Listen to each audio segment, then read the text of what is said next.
માત્ર અમદાવાદ અને ગાંધીનગરના અધિકારીઓ જ સચિવાલય આવશે. રાજ્યના અન્ય જિલ્લાના અધિકારીઓને સચિવાલય ન આવવા માટેની સૂચના અપાઈ. અધિકારીઓને વર્ચ્યુઅલ બેઠક કરવા માટે ગાંધીનગરથી આદેશ અપાયો.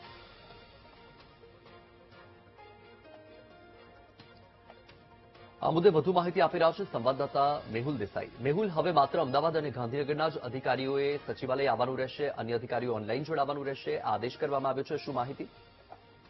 બિલકુલથી અધિકારીઓને સૂચના આપવામાં આવી છે.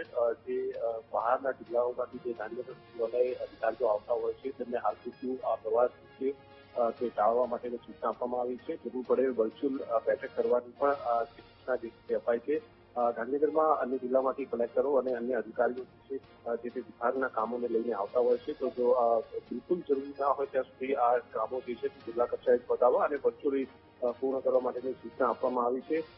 ગાંધીનગર અને અમદાવાદ સિવાયના જે અધિકારીઓ છે અધિકારીઓએ બિનજરૂરી પ્રવાસ ન ખેડવા માટે પણ તમામ અધિકારીઓને સૂચના આપવામાં આવી છે. વિભાગવાર આ માહિતી આપવામાં આવી છે. વિભાગના જે વડાઓ છે તે પણ ગાંધીનગરથી જ આ વર્ચ્યુઅલ બેઠકો